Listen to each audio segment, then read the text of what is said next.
হয় কোভিডৰ যি মহামাৰীৰ ধুমুহা এই মহামাৰীৰ ধুমুহাই বহুতৰ জীৱনলৈ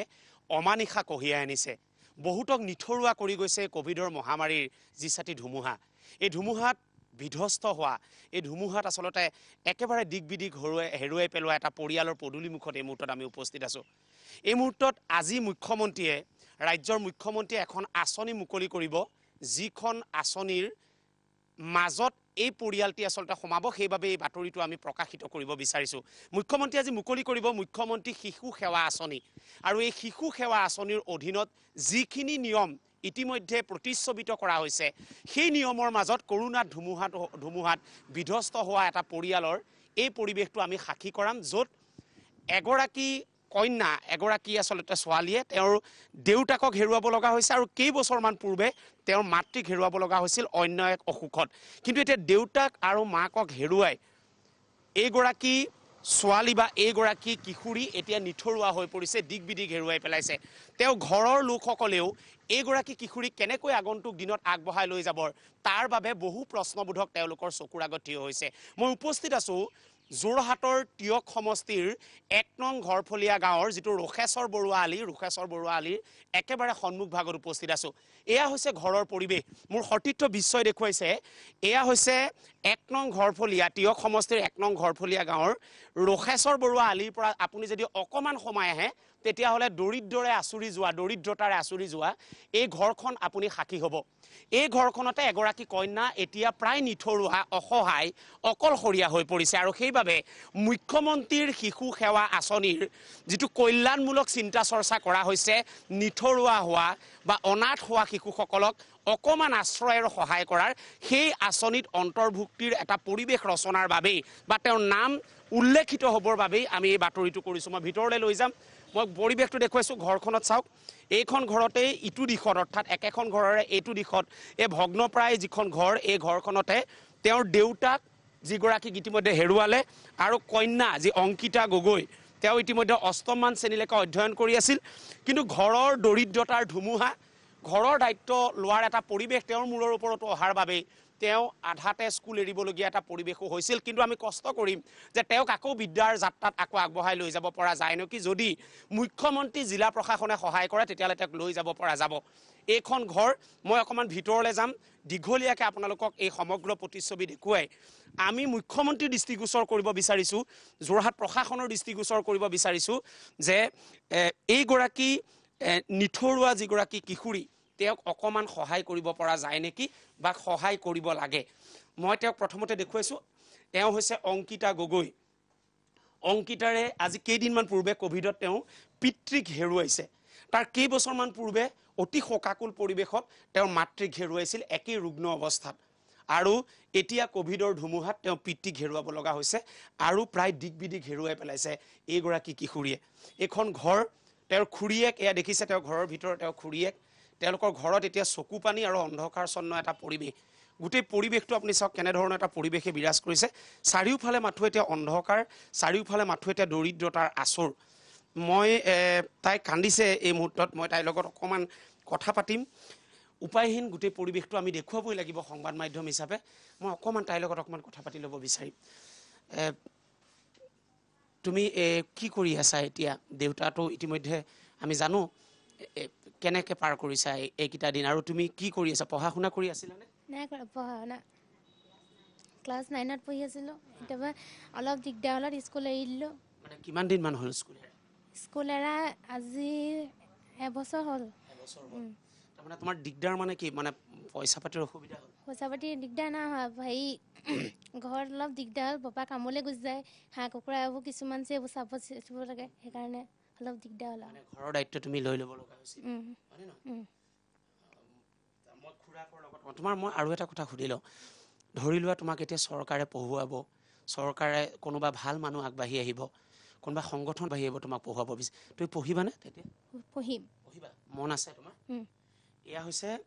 অংকিতা গগৈ এগৰাকী নিথৰুৱা মই শব্দটো বাৰেপতি ক'বলৈ কষ্ট হৈছে কিন্তু অকলশৰীয়া এগৰাকী কিশোৰী যাক এবাৰ যদি মুখ্যমন্ত্ৰীৰ সেই আঁচনি অন্তৰ্ভুক্ত কৰিব পৰা যায় ইতিমধ্যে প্ৰধানমন্ত্ৰীয়েও এনেধৰণে অনাথ হোৱা যিসকল কণমানি সেইসকলৰ বাবে তেওঁ ইতিমধ্যে প্ৰধানমন্ত্ৰীও এক আঁচনি লৈছে ৰাষ্ট্ৰজোৰা ৰাজ্যজোৰা এক আঁচনি মাননীয় মুখ্যমন্ত্ৰী হিমন্ত বিশ্ব শৰ্মা ডাঙৰীয়াৰ নেতৃত্বত আৰম্ভ হৈছে আমি আশা কৰিম যোৰহাট জিলা প্ৰশাসন ইয়ালৈ আহিব এই বাতৰি চোৱাৰ পিছত আৰু এই কণমানিগৰাকীক সহায় কৰিব খুৰাকৰ লগত অকণমান কথা পাতি ল'ম এতিয়া ঘৰখনত তাইৰ বাবে দেউতাক আৰু তাইৰ বাবে মাক এতিয়া খুৰাক খুৰীয়েকেই হৈ পৰিছে মই কথা পাতিম কিমান কষ্ট হৈছে এতিয়াতো তাইক তোমালোকে আগবঢ়াই লৈ যাব লাগিব তাতে কোভিডৰ বাবেও তোমালোকে গোটেই ঘৰখনে যুদ্ধ কৰিব লগা হৈছে কি কৰা এনে তুমি কাম কি কৰা মই পেইণ্টৰ কাম কৰোঁ মানে হাজিৰা কৰা ঘৰত আৰু কোন ক'ত আছে ঘৰত মানে মোৰ ছোৱালী এজনী ল'ৰা এটা আৰু আমাৰ মানুহগৰাকী এতিয়া তুমিয়েতো তাইক চাব লাগিব বাপেক নথকা অৱস্থাততো ময়ে চাব লাগিব ন তাইকতো আমি এৰি দিব নোৱাৰোঁ এতিয়া মোক এটা কথা কোৱাচোন তাই পঢ়িব বিচাৰিছে ধৰি লোৱা চৰকাৰ আৰু কোনোবা আগবাঢ়ি আহিল তোমালোকে সহায় কৰিবা সহায় কৰিম আমি তোমালোকৰতো ইচ্ছা বাপেক নাই যেতিয়া এতিয়া তাইকতো ময়ে চাব লাগিব ন এই কেতিয়া মানে ঢুকালে তেওঁৰ দেউতা এই 22 তাৰিখ আছিল ন 22 তাৰিখে কোনোবা প্ৰশাসনৰ মানুহ তাৰপিছত আহিছে নেকি অহা নাই কোনোবা এনে সংগঠন আগবাঢ়ি আহিছে নেকি সংগঠন NGO এটা আহিছিলে বাৰু আমাক এদিন খোৱা বস্তু কিবা কিবি দি থৈ গৈছেহি ছোৱালীজনী কিবা দায়িত্ব ল'ম বুলি কৈছে সেইটো একো নাই কোৱা কোনোবা যদি আগবাঢ়ি আহে দায়িত্ব ল'বলৈ তোমালোকে সহযোগিতা কৰিবানে সহযোগিতা কৰিম আমি দিন হাজিৰা নকৰিলেতো তোমালোকৰ ঘৰৰ চাগে আখল নজ্বলে আমি ডেইলি কাম কৰোঁ ডেইলি খোৱা মানুহ ঠিক আছে মই খুৰীয়েকৰ লগত কথা পাতিম তেওঁ এগৰাকী শিক্ষিতা এগৰাকী মহিলা মই তেখেতৰ এইকেইদিন মাথো চকু পানী আপোনালোকৰ ঘৰত শোকে খুন্দা মাৰি ধৰা এটা পৰিৱেশ এতিয়া কি কৰিব আপোনালোকে তাইক লৈ কি পৰিকল্পনা তাইক আৰু ভৱিষ্যত পঢ়ি শুনি আগুৱাই যাবলৈ সেইটোকে আশা কৰিছোঁ আৰু আপোনাৰো আছে ছোৱালী মোৰ ছোৱালীৰ লগতে তাইকো স্কুল যাবলৈ কৈ আছোঁ মই কোনোবা যদি আগবাঢ়ি আহে আপোনালোকে সহায় কৰিব লাগিব তাই 9 মানত স্কুল এৰিছিল ক্লাছ 9ত এৰিছিল পঢ়া শুনাততো ভাল তাই পঢ়া শুনাত ভালেই আছিল অংকটো মানে নোৱাৰে কাৰণেহে তাই স্কুল এৰি দিলে বোলে আকৌ পইচা পাতিও অসুবিধা বাপেকে বহুত দিন মানে এনেকুৱা কৰোণা হেৰিয়ত কামলৈও যাব নোৱাৰিলে বস্তু পাতিও আনিব আমাৰো মানে দিন হাজিৰা নকৰিলে আমাৰো ল'ৰা ছোৱালী হাল আমাৰ কাৰণেও হেৰি কৰিব লাগে তাইকতো আমি সময়মতে দিব নোৱাৰিবও পাৰোঁ সেইকাৰণে তাই স্কুলটো মানে অভাৱ চাইকেলৰ অভাৱ আকৌ বাপেকে কিতাপ বহিও আনি দিব নোৱাৰে সেইটো কাৰণে তাই স্কুলটো এৰি দিছিলে দেউতাকৰ নাম কি আছিল নৰেন গগৈ আপোনালোকে এনেই আৰু এটা কথা সোধো যিখন ডেথ চাৰ্টিফিকেট তাৰ কাৰণে কাম কৰিছে নে আৰম্ভ কৰিছে ডেথ চাৰ্টিফিকেট আমাৰ মাজু দাদাজনে কৰিছোঁ বুলি কৈছে বাৰু সেইখন খুব জৰুৰী লাগিব আপোনালোকক ঠিক আছে মই আকৌ এবাৰ কৈছোঁ এয়া 1 নং ঘৰফলীয়া গাঁও ঘৰখন দেখিলে গম পাব কিমান কষ্টত তেওঁলোক আচলতে জীৱন নিৰ্বাহ কৰিছে দেউতাকক সহায়ৰ বাবে ছোৱালীজনীয়ে স্কুল এৰিব লগা হৈছিল কাৰণ বেলেগ একো নাই ঘৰৰ মাইকী কামহে কৰিছিলে মানে এনেই মতা কাম কৰিব নাজানে তাৰপৰা অলপ দিনৰ পাছত পকা যোগালীৰ কাৰণে ওলাই গ'ল তাৰপৰা কাম নাইকিয়া হৈ থাকিলে ঘৰে ঘৰে তেনেকৈ কাম বিচাৰে তাৰপৰা চব কামেই বন্ধ কৰি দিলে সেইকাৰণে কামৰ অভাৱত তাইকো ঘৰৰ বস্তুও আনিব লাগে তাইকো কিতাপ ফলি যোগাৰ দিব নোৱাৰাৰ কাৰণে টিউশ্যন দিব ক'লে টিউশ্যনো দিব নোৱাৰা হেৰিয়ত এই স্কুলটো এৰি দিব লগা হ'ল মই সঁচা কথা কৈ দিছোঁ একদম মূল কথাটো কৈছে তেখেতে মই ভাবোঁ এতিয়া সকলো আগবাঢ়ি আহিব এই বাতৰি চোৱাৰ লগে লগে এই মুহূৰ্তত আমাৰ লগত অসম এটা সংগঠন আহি উপস্থিত হৈছে অসম জাতীয় যুৱ পৰিষদ আছে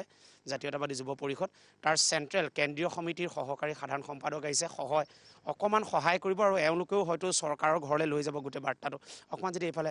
কেনেধৰণে আপোনালোকে সহায় কৰিম বুলি ভাবিছে এই গোটেই ধুমুহাজাক আপুনি নিজে শুনিলে প্ৰাগ নিউজত এতিয়া ছোৱালীজনী পঢ়িব ইচ্ছা পইচা নাই দেউতাকক সহায় কৰাৰ কাৰণে আধাতে স্কুল এৰিছে আমি সকলোৱে মিলি অকণমান সহায় কৰিব পাৰোঁ হয় নিশ্চিতভাৱে বৰ দুখৰ কথা